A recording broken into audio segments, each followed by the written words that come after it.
Shalom à vous, que Dieu vous bénisse abondamment. Amen. Je crois que vous allez bien, je ne vous demande pas, je vous le dis. Amen. Si un prophète te dit que tu vas bien, c'est que tu vas bien. Amen. Parce que nous, on a des diplômes que les médecins ne maîtrisent pas. Nous, on peut voir dans l'avenir.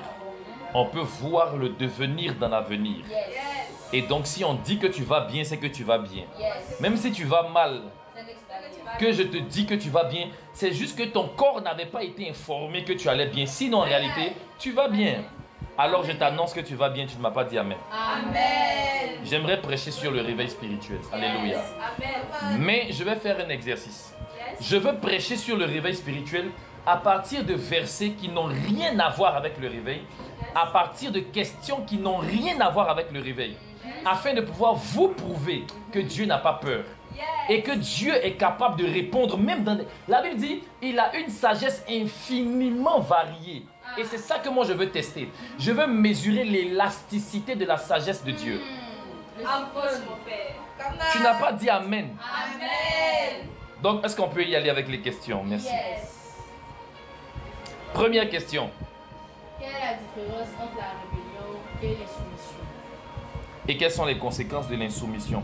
Est-ce qu'on peut comparer donc la rébellion, les conséquences de la rébellion aux conséquences de l'insoumission? En fait, l'insoumission est juste la rébellion à faible dose. C'est quoi se rebeller? C'est refuser de se soumettre. Avance, papa. Donc, la rébellion, c'est l'insoumission. Se rebeller, c'est s'insoumettre. Avance, papa. Vous voyez, c'est simple. Oui, oui. Donc, en fonction de ton niveau d'insoumission, tu as des conséquences de tes actions. Yes. Vous comprenez un peu? C'est la raison pour laquelle tu comprendras que Dieu est plus regardant, il est plus dur avec certaines personnes qu'avec d'autres. Parce que lorsqu'on parle du réveil spirituel, on parle des gens qui ont été employés par Dieu pour un but. Ok. Et ta vie dépend de ce but. Yes. Alors le simple fait de ne pas faire ce que Dieu attend de toi et d'aller parler aux hommes, tu es en train de t'insoumettre à Dieu. Ok. Avance, mon Père. Dieu punit l'insoumission, c'est pourquoi plusieurs, vous allez remarquer, il y en a qui ont des maladies, d'autres ont des situations, d'autres ont marié des mauvaises femmes ou des mauvais maris parce qu'ils sont dans la punition de l'insoumission. Et vous savez ce qui me fait peur? C'est que la punition de l'insoumission n'est pas donnée par Dieu mais par le diable. En réalité, ce n'est même pas le diable même qui punit. C'est juste qu'il est l'ambassadeur de la punition de celui qui donne la punition là. Yes. Ce n'est même pas Dieu qui punit. Je vous pose la question, qui a rendu Lucifer en Satan?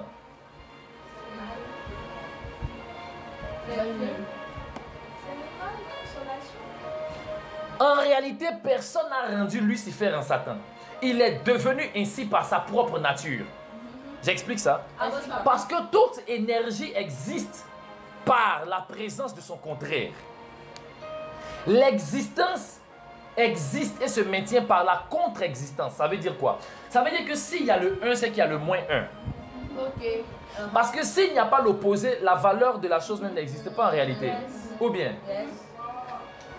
Donc quand Dieu dit « mon nom c'est je suis », c'est qu'il y a quelqu'un dans le secret qui est « je ne suis pas ». C'est le « je ne suis pas » là qui rend le diable Satan. C'est lui qu'on appelle le mal.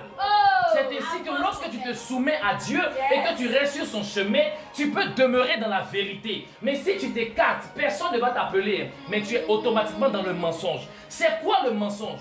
Le mensonge, c'est tout ce qui se fait en dehors de la vérité. Yes. C'est quoi les ténèbres? Les ténèbres, c'est toute présence qui est absente dans la lumière.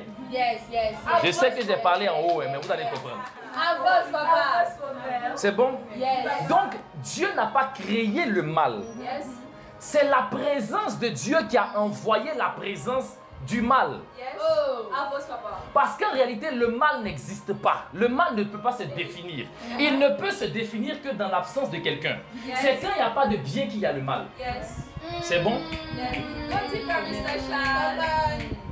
Est-ce que mon absence sur la chaise qui est derrière toi là, ça peut exister? Tu vois un peu, non? C'est une notion abstraite qu'on prend pour comprendre ce qui se passe. Yes, yes. Ça veut dire quoi? Quand Satan décide de se rebeller contre Dieu, dans son cœur, il décide de faire le contraire de ce que Dieu veut. Parce que Dieu nous permet de choisir soit sa voie, soit le contraire de sa voie. Yes. C'est ça la liberté. Avance, papa. Et quelqu'un peut décider de choisir le mal. Le mal existait déjà avec Dieu. Yes. Dieu est fort parce qu'il domine sur le mal. Yes. Parce que sa présence est la domination sur le mal. Yes, avance papa. Avance, papa. Je vais expliquer. Forcément. Quand Dieu arrive dans la vie de quelqu'un, Yes. tu n'as pas à lutter contre le péché ou contre le mal. C'est pourquoi Jésus dit, si le Fils de l'homme vous a franchi, vous ne serez pas libre, mais vous serez réellement libre.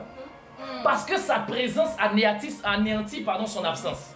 Sa présence anéantit son absence. Yes. Son absence, c'est le mal. Yes. Sa présence, c'est le bien. Si Dieu est là, tu ne peux pas faire ce qui est le contraire de sa présence. Yes. Vous comprenez un peu? Yes. Avance, daddy. C'est ce qui a piégé Adam et Ève dans le jardin. Parce que le diable voulait leur donner quelque chose qui comportait à la fois quelque chose et son contraire, le bien et le mal dans un fruit. Parce qu'il voulait créer ce qu'on appelle la confusion. Avance papa. Donc il a réussi à placer une chose et son contraire. Afin que Paul puisse finalement dire, ce que je veux faire de bien, c'est pas ce que je fais finalement. Parce qu'il y a deux lois qui sont en dualité en moi. Pourtant, en Dieu, il n'y a pas ça. Yes. Il n'y a ni ombre ni variation de temps. Il n'y a pas de variation en lui. Il est complet et entièrement lui. Si on réussit à télécharger en l'homme, le bien et le mal ont détruit l'homme. Yes. Parce qu'il y aura du mal dans son bien et du bien dans son mal. Vérité. C'est là que les Chinois parlent de yin et de yang. Ils disent qu'il y a un peu de bien dans le mal et un peu de mal dans le bien. En réalité, c'est juste la définition du fruit de la connaissance du bien et du mal. C'est la raison pour laquelle Dieu ne pouvait pas laisser Adam et Ève manger de ce fruit. Même si ce fruit-là devait forcément exister, parce que c'est la connaissance du bien et du mal. Yes. Mais ça ne devait pas exister pour l'homme, parce que l'homme devait être comme Dieu. Oh. Lui, il avait été créé à l'image et à la ressemblance de Dieu. Donc, il devait être entièrement bien. Oh d'accord. Avance Un papa. banc pour Jésus. Oh. Donc le fruit devait exister, papa. C'était pas pour lui, c'est pourquoi il est le seul à qui Dieu avait interdit le fruit. On n'a jamais entendu que Dieu interdit le fruit aux animaux. Parce que les animaux, il y en a qui doivent tuer pour manger. Donc eux, ils ont besoin d'avoir une notion du mal qui est bien pour moi et du bien mais qui est mal pour autrui. Tu vois un peu, non? Voilà. Quand un animal fait ses besoins, qui vient nettoyer? Souvent la nature suit son cours. Mais il y a des gens que ce besoin n'arrange pas. Mais c'est un mal pour un bien, tu vois un peu, non? Oui papa. Pourtant, l'homme, lui, comme il est de Dieu, il devait être parfaitement bien pour gérer les choses selon la haute sagesse divine. Le diable a réussi à infiltrer le mal dans son cœur. Donc, le diable a ouvert la porte à l'absence de Dieu en l'homme. Parce que le mal, c'est l'absence de Dieu. Donc, Satan a voulu introduire dans l'homme l'absence de Dieu. Alors, on pouvait voir un Abel qui offre à Dieu et puis il est content, un Caïn qui offre à Dieu parce qu'il aime Dieu et en même temps qu'il désobéit à Dieu parce que Dieu lui a fait quelque chose de mal. Donc il y avait la présence de Dieu dans son cœur qui poussait Abel et Caïn à offrir à Dieu, Yes. mais en même temps il y avait une part d'absence de Dieu. Yes. Avance papa. Bien sûr, parce que le mal voulait s'infiltrer. Le mal était déjà là. Yes. Et donc le mal voulait maintenant inviter le péché. Avance papa. Hey. Parce qu'en réalité, tenez-vous bien, je vais vous expliquer ça mais ça sera délicat. Avance papa. Avance, Ah, papa. c'est pas le mal qui envoie en enfer, c'est le péché. C'est quoi le péché? Avance, daddy. Le péché, c'est la consommation du mal. Ça veut dire quoi? Tu peux avoir de mauvaises pensées contre quelqu'un, mais si tu fais pas, tu n'as rien fait de mal. Mais il pense aussi à ses péchés. J'ai envie de le gifler. Dieu va te blâmer parce que tu as envie de gifler quelqu'un.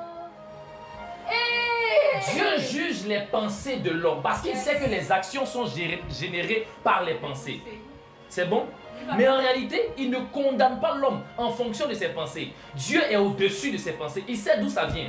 Jésus à la croix a dit quoi? Le monsieur dit, mais si tu es Dieu, sauve-toi toi-même. Il dit, Seigneur, pardonne-leur car ils ne savent pas ce qu'ils font. Ça veut dire que les pensées même qui ont alimenté leurs actions, ils ne les maîtrisent pas eux-mêmes. Je sais d'où ça vient. C'est écrit depuis le jardin. Yes. Avance papa. C'est tout. Avance, Et le papa. mal a besoin d'ambassadeurs pour exister. Parce que sans homme ou sans esprit, donc sans personnalité, il n'y a pas de mal. C'est ainsi que tant que Dieu seul était là, comme Dieu remplit l'univers, il n'y avait pas de mal. Mais quand Dieu crée tout le monde, il fait une chose. Il dit, je vous donne le choix. Mais vas-y, pourquoi Dieu nous a donné ce choix? Voilà. Parce que si Dieu ne nous avait pas donné ce choix, nous allons agir mais sans vérité. Pourtant, il est la vérité. Yes. Dieu fait constamment le choix du bien. Alors si tu es comme lui, tu dois faire comme lui. Constamment le choix du bien. Dieu peut nous détruire, nous tous. Il peut détruire Satan. Il peut faire tout ça. Mais Dieu avait envie de créer une race qui lui ressemble. Non pas une race qui est conditionnée à ne faire que ce que lui il veut, mais une race qui décide de faire ce qu'il veut. Avance, papa. C'est pourquoi il a créé tous les animaux, toutes les créatures. Mais il a donné à l'homme la raison, la pensée et l'intelligence. Afin que l'homme puisse faire ce que Dieu veut après avoir réfléchi et après avoir décidé que ce que Dieu veut, c'est ce que je veux. Avance, papa. C'est ce que Jésus a résumé dans le jardin. Parce que c'est cette phrase qu'Adam devait faire sortir devant le serpent, mais qu'il a tchou. Donc Jésus a dû faire sortir cette phrase aussi dans le jardin de Gethsémane. Afin de rattraper l'erreur d'Adam en Éden. C'est la raison pour laquelle sa sueur s'est changée en grumeaux de sang. Parce que c'est dans Éden que Dieu a dit à Adam, tu mangeras de ton pain à la sueur de ton visage. Donc il devait maintenant rattraper l'erreur d'Adam en ramenant l'humanité à la phrase de non pas ce que je veux, mais ce que tu veux. Parce que Satan a réussi à mettre dans le cœur d'Adam et de Ève que ce que tu veux c'est de dépasser Dieu, mais Dieu ne veut pas. C'est pour ça que Dieu ne veut pas que tu puisses manger. Dieu sait que le jour où tu manges, tu vas devenir comme lui. Mais il ne veut pas. Fais ce que tu veux, non pas ce que Dieu veut. Jésus dit non, non pas ce que je veux. C'est là qu'il a commencé à sauver l'humanité. Il fallait qu'il puisse rétablir dans la constitution chromosomique des hommes. Parce que l'homme devait être créé selon son ADN. Sinon, pourquoi il fait une perfusion de sang? Il devait créer en l'homme les chromosomes de Dieu. Donc il devait inscrire dans les chromosomes qu'il porte le bon comportement à suivre. C'est pour ça qu'il n'a jamais péché. Il devait inscrire en lui-même ce qu'on devait faire. Parce que tu te rendras compte que souvent tu as les petits tics, les petits comportements de tes parents. Parce que c'est inscrit dans ton sang. Donc il devait inscrire dans son sang que je fais non pas ce que je veux mais ce que Dieu veut. C'est ainsi que nous aujourd'hui on dit Seigneur, non pas ce que je veux, mais ce que tu veux. Cette force-là nous vient de l'information qu'il a inscrite dans son sang lorsqu'il était à Gethsémane. Et comme l'homme est tiré de la terre, il fallait que la sueur se change en grumeaux de sang et que le sang puisse toucher la terre afin de réinitialiser les informations que la terre avait sur l'homme qui a été tiré de lui, depuis Adam. Oui. Attendez, je reprends mon souffle. Tu es poussière et tu retourneras à la Poussière. Dieu dit tu es poussière. C'est ainsi que Dieu, pour sauver l'homme, affecte la poussière. On doit percer sa côte pour que l'eau et le sang puissent nourrir la terre, afin de leur donner de nouvelles informations. C'est ainsi que dans 1 Jean chapitre 5, il est dit que 3 choses rendent témoignage. L'esprit, l'eau et le sang, et les 3 sont d'accord. Si l'eau et le sang rendent témoignage, ils ont rendu quel témoignage? Tout ça pour dire que le réveil spirituel, le réveil spirituel, c'est lorsque chacun décide de se soumettre à Dieu. Le monde a connu son déclin lorsque quelqu'un a dit « je ne veux pas faire ce que Dieu veut ». Le péché a commencé lorsque quelqu'un a dit « je ne veux pas faire ce que Dieu veut ». Alors c'est quoi le réveil spirituel? C'est lorsque les gens décident de faire ce que Dieu veut. Jésus a dit non pas ce que je veux, mais ce que tu veux. Une phrase a sauvé des milliards de personnes. Vous voyez? Et l'une des phrases les plus puissantes de la Bible, selon moi, c'est « Père, pardonne-leur, car ils ne savent pas ce qu'ils font. »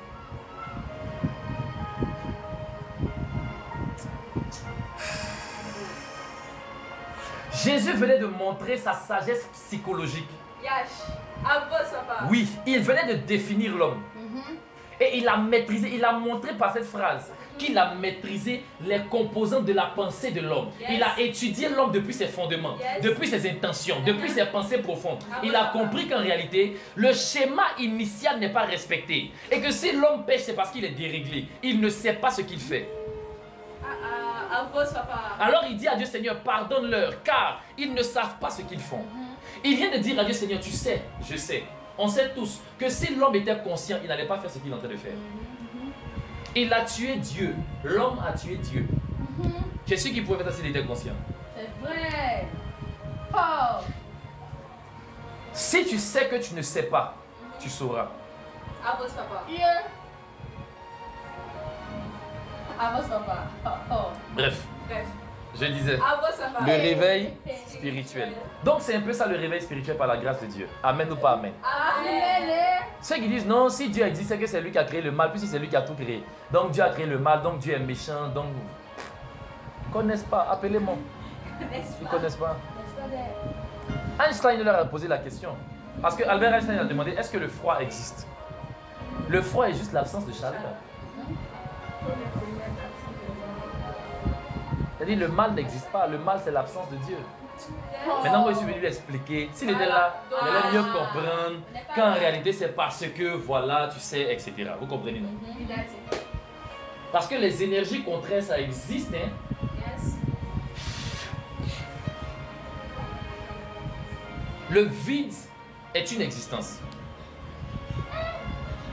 Parce que dans la composition de Dieu, rien n'existe pas. Avance, papa. Le mot rien n'existe pas. Parce que rien ne peut dire qu'il est rien. Tout ce qui existe est forcément quelque chose. Avance, papa. Même le vide a un nom, non. C'est que le vide est quelque chose. Aux yeux de Dieu et selon la composition de Dieu, rien n'existe pas. Ce qui fait que Dieu est Dieu, c'est pas qu'il est tout puissant, mais c'est qu'il domine sur le mal. Yes. Avance, papa. Et Jésus l'a démontré. Satan est venu vérifier si Jésus pouvait aussi dominer sur le mal comme quand il était Dieu. Et il a imposé ça. Il a tenté de toutes sortes de manières. Mais Jésus n'est jamais tombé une seule fois.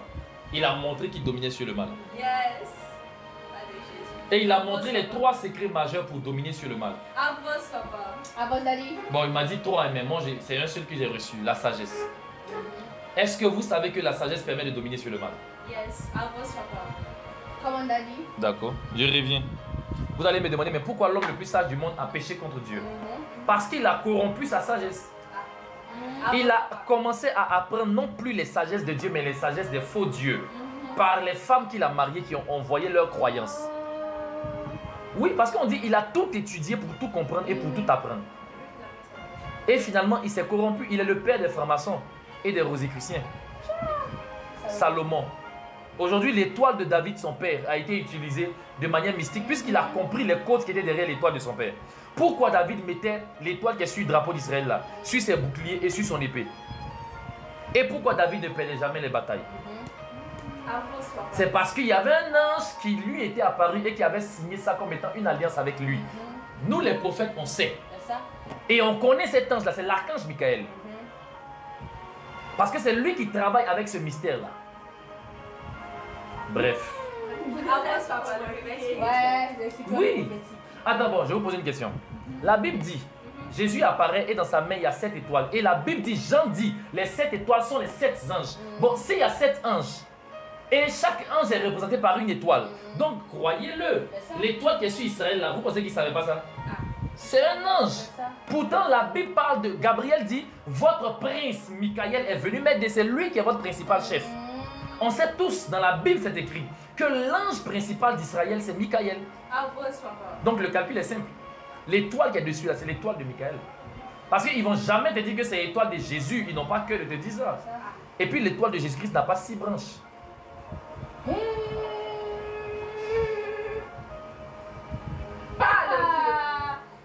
Vieux. On va les déposer. Avance, papa. Oh. Avance, Je vous pose papa. la question, l'étoile de Jésus avait combien de branches? L'être humain a combien de branches?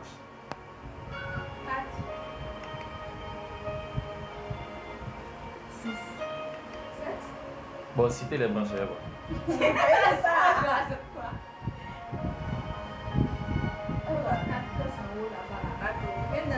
C'est 2 pieds, tes 2 mains et ta tête. 5. C'est pourquoi même son nom avait 5 lettres. Avance, papa. Il est venu sous le chiffre de la grâce. Tu vois.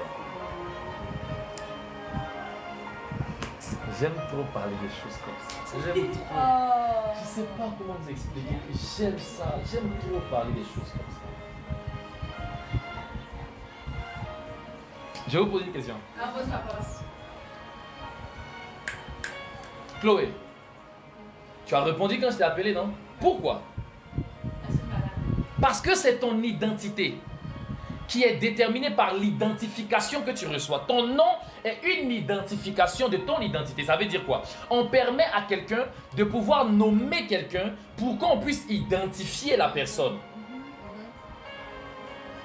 Est-ce que vous savez que non seulement ton matricule à l'école te permet d'être identifié, Yes. ton nom, ton prénom te permet d'être identifié, ton surnom te permet d'être identifié, mais pour certaines personnes même encore, il y a d'autres choses, des signes astrologiques, des symboles, etc., qui permettent d'être identifiés. Les anges aussi, c'est la même chose. À votre papa. Il y a des symboles qui les identifient.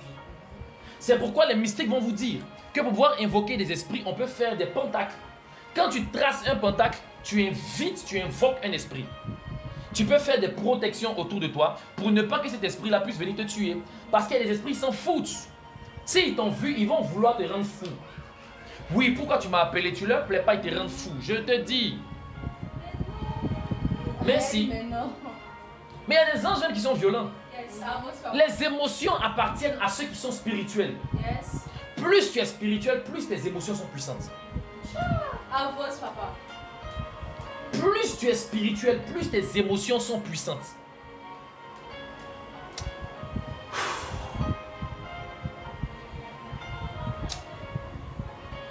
Amen. On fait notre N'en faites pas d'amour. Il y a des anges que tu peux appeler par des couleurs que tu portes. Oui. Il y a des esprits qui marchent en fonction des couleurs. À votre papa. Si tout de suite je porte un vêtement violet, que je sors, vous allez voir que les nuages vont commencer à se former dehors. Ce sont des choses, je n'ai pas inventé. C'est mon comme ça. Les cyclones. C'est bon comme ça. Je confirme. Il y a des codes qui appellent des esprits. La différence, c'est que lorsque toi, tu fais quelque chose ici, soit tu traces quelque chose sur la terre, ou que tu dessines quelque chose, ou que tu prononces quelque chose, même si l'esprit là est quelque part là-bas, par le mystère de la télécommunication spirituelle, Yes. par les voies des fréquences à haute vibration spirituelle, Yes. il peut entendre ce que tu as dit parce que ça le concerne. Pourquoi? Parce que les énergies se diffusent non pas dans le temps. Je cherche un moyen de vous expliquer ça. À votre papa. Parce que Einstein a étudié C'est fort. la loi de la relativité entre l'espace et le temps. Il a eu raison, mais il ne s'est pas basé sur le monde spirituel.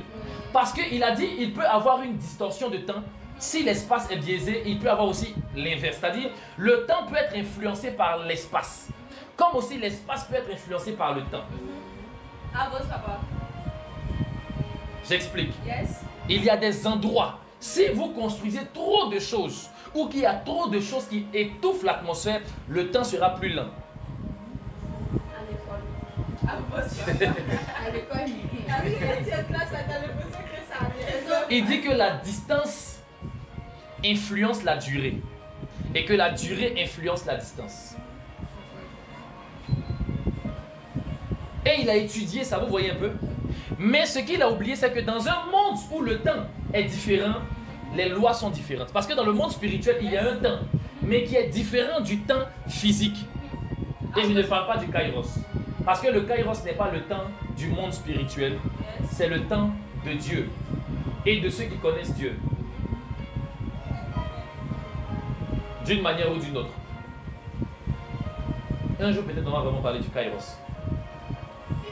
Parce que le kairos c'est la manipulation du temps. Non, c'est la manipulation des temps. À votre papa. L'ange apparaît à Daniel. Yes. Il lui dit, voici telle chose qui va se produire. Mais dans un temps, virgule, 2 temps et la moitié d'un temps. C'est quoi qui est 2 temps?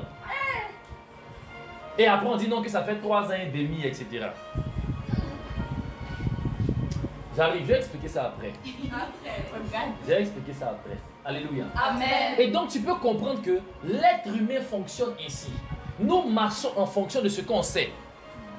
Mais dans le monde spirituel, c'est différent. On marche en fonction de ce qu'on est. C'est ainsi que si tu meurs tout de suite, les gens qui sont morts et revenus vont te dire, ou bien les gens qui sont allés en esprit vont te dire, que dès qu'ils pensent à un endroit, ils arrivent là-bas. Vous voyez un peu? Parce que tu voyages maintenant dans ta pensée. Parce que quand tu es dans le monde spirituel, l'univers existe en toi et toi tu existes en lui. Alors tu peux aller là où tu penses.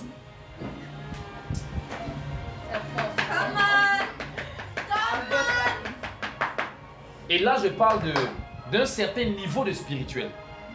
Parce qu'il y a plusieurs couches de spiritualité. Aïe aïe aïe. Aïe aïe aïe. Mais la Bible dit même qu'il y a plusieurs cieux. Vrai ou faux? Ouais. Voilà. Il y a plusieurs niveaux de spiritualité. Il y a un monde spirituel où je peux me dédoubler. Sans pratique, sans quoi que ce soit, voilà. Ça, vous connaissez, c'est le monde des rêves. Tu dors tout de suite, tu vas te voir en rêve. Mais comment tu sais que c'est toi? Tu te vois, non? Mais tu te vois avec quels yeux? Il y a quel œil qui te regarde pendant que tu es en train de marcher? Vous voyez un peu, non? Souvent, tu sors de ton corps et puis tu vois ton corps qui est couché et puis toi, ton esprit est là. Tu dis non, c'est comme si j'étais deux. Ça, c'est rien. Souvent, tu sors de ton corps avec ton corps et puis tu touches ton corps qui est couché. Mais les sorciers font ça. Et les chrétiens, il y a des chrétiens qui font ça aussi. Vous savez qu'on peut aller au ciel avec son corps, non? Non.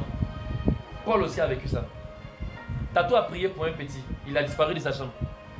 On l'a retrouvé 3 jours plus tard, il avait porté une robe. Il a commencé à expliquer. Il dit, un ange m'est apparu. Il m'a pris et il m'a envoyé au ciel avec mon corps. Ils sont rentrés dans sa chambre. Puis depuis, on entend la musique jouer, mais on n'entend pas voir de quelqu'un. Un jour, 2 jours, les parents ont tapé la porte, ils ont cassé la porte, on voit Abby qui est par terre. Tout est fermé, Abby est par terre.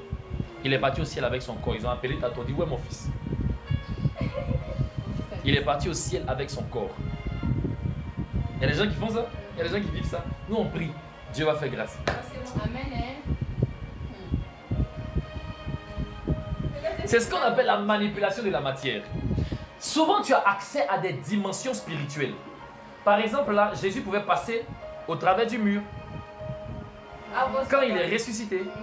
Et il pouvait aller au ciel avec son corps. Ça veut dire qu'il avait revêtu un corps qui lui donnait accès à 2 mondes simultanément. Il pouvait avoir accès au monde spirituel en passant par les murs. Ou bien il pouvait rendre son corps spirituel en passant par les murs comme un revenant. Et en même temps son corps peut être physique en touchant ses apôtres et en mangeant. C'était un corps à double résonance spirituelle. Ça peut avoir plusieurs propriétés, etc., etc. Tous ces corps-là, ça existe. Tu peux travailler ça parce qu'on les obtient. Et tout ça, c'est écrit dans la Bible. Il y a des codes pour activer ça. Mais bon, Dieu ne m'a pas encore envoyé là-bas. Donc, je ne suis pas là-bas d'abord. J'allais mal vous effrayer la nuit. Vous n'allez pas croire. Il dit, où est mon offrande? Où est mon offrande? Voum, voum, voum. Il disparaît, j'apparais. Il fait les jeux de lumière maintenant, elle, la lumière là. Vous n'allez pas croire. Vous comprenez un peu? Donc ça, c'est ce qu'on appelle la connaissance de Dieu. J'aime ça. J'aime ça. Alléluia. Amen. Quand je parle de mes choses comme ça, je suis content. Ça, c'est le mystère Charles. L'homme des mystères. C'est ça. J'ai répondu à ta question, j'espère. Oui, papa. Autre question. Oh, Autre question, s'il vous plaît. Daddy, Oui. pourquoi Dieu n'a pas suscité une autre personne quand Jonas a décidé de partir à Tarsis pour faire le commerce, tandis que Dieu l'a envoyé à Ninive? Pourquoi Dieu n'a pas suscité une autre personne quand Jonas a décidé de partir à Tarsis pour aller faire du commerce, tandis que Dieu l'avait envoyé à Ninive? Très bonne question. Et j'avais dit tout à l'heure, il y a 2 types de personnes. Yes, c'est ça. Come on. Il a remplacé ça. Avance, papa. Pourquoi?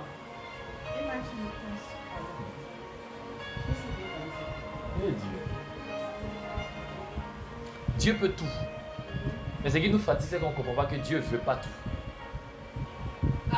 On dit, mais Seigneur, mais si tu peux tout, non, pourquoi tu ne fais pas ça? Parce qu'il ne veut pas. Sinon, il peut. Vous comprenez un peu? Il y a des hommes qu'on appelle les élus. On ne les remplace pas. On ne remplace pas un élu. Parce qu'il a été mis là au pouvoir par une élection. On ne remplace pas un élu. Dieu répare toutes les fautes de ses élus. Mais les appelés se sont amusés, on raccroche le téléphone. On n'a pas le time. Tu es un appelé, tu joues, on raccroche. Demandez. Mais écoutez-moi, je vous pose la question. Saül était un appelé ou un élu? Saül était un élu et l'un des plus grands élus de la Bible. Bien sûr que oui. Non, explique, papa. Parce que Dieu ne peut pas laisser un homme au pouvoir en train de désobéir à Dieu pendant 32 ans. Non. Il pourrait même mettre quelqu'un à la place de David en attendant que David grandisse. En réalité, Saül était un élu de Dieu. Rappelez-vous, regarde comment son histoire commence.